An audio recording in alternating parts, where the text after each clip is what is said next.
This drink right here was banned for 100 years. Today, we're actually gonna make some and talk a little bit about it.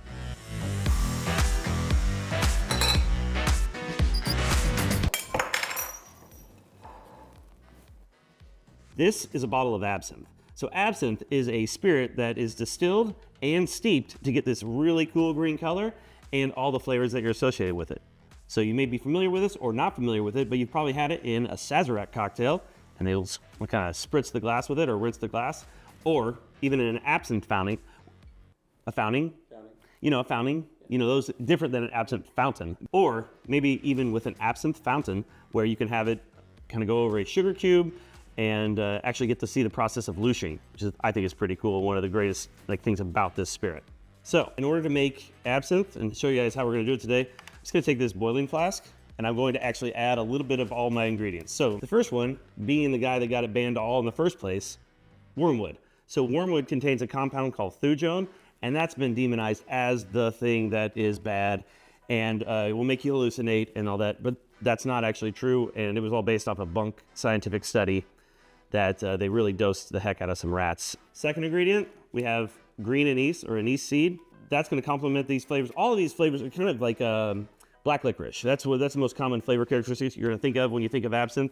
And so we have those two. And then finally we have fennel. So fennel, think like almost Italian sausage, kind of the savory characteristic, it goes together.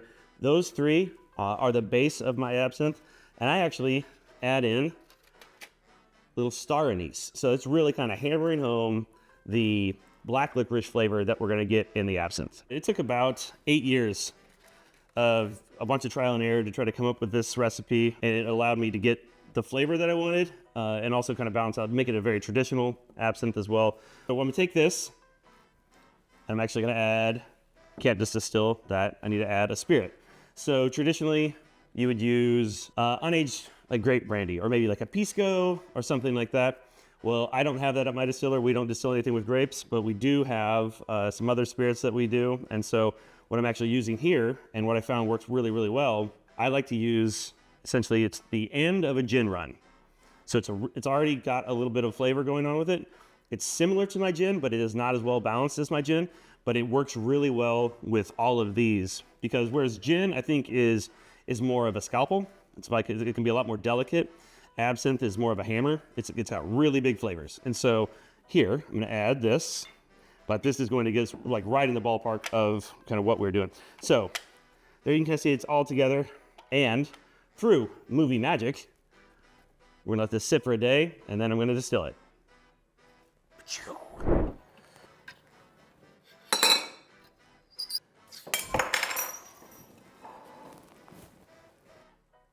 Still is set up. That easy. So what I've got here, I've got a heating element. I've got my little boiling flask.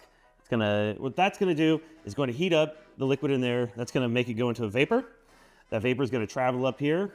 It's gonna kind of turn this way. This is my condenser, and that's where I'm gonna run some cold water through this. So as I'm running cold water through that, that's gonna condense all of that vapor back into liquid, and I'm gonna collect it right here. That's gonna take anywhere from 3 to 4 hours. So now we've done our distilling process, and it's coming time for our post-distillation steeping process. And that's gonna make this look like this. So what I'm gonna do in this, I'm gonna take a little more fennel. I'm gonna actually add that back in. I could stop right there before I add all this, and you can have white absinthe. It's not as popular, but you can find it places.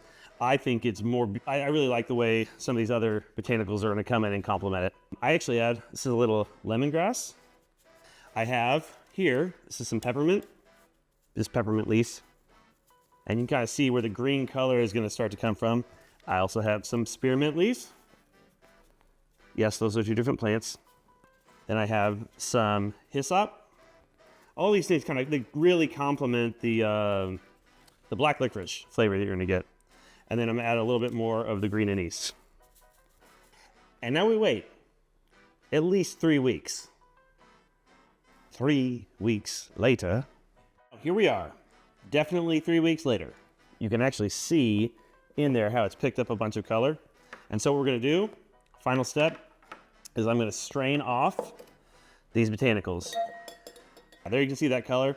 One thing I love about the color of real absinthe it is going to be kind of this dirty green. It's not going to be some bright green. You see some bright green in the bottle, that is most definitely fake. Or really, really new. If they used fresh botanicals, you can get something that'd be bright green. It's going to fade. Any absinthe is going to fade, and it's going to be this color if it's done with actual natural ingredients. You could get some green food dye that will probably stay brilliantly bright green forever. And now we're done with the absinthe. I kind of want to show you one of my favorite ways to have it. I'm not measuring this. One of the best things about doing it over a cube, like I like to do, is you get to experience the spirit at its highest proof. And so it's pretty bracing as far as the alcohol. It's a lot. And as it goes down and as it dilutes, it changes, and it's a different experience over the entirety of the drink. That's one of my favorite ways to do that, and really enjoy absinthe. I love absinthe in a lot of different cocktails, but I think it's something that there's a lot of mystique behind it, or I guess misunderstanding, but it is a beautiful, beautiful spirit. And if you enjoyed what you saw today, go ahead and hit that like and subscribe button, and we'll do more stuff like this. So I'll see you next time.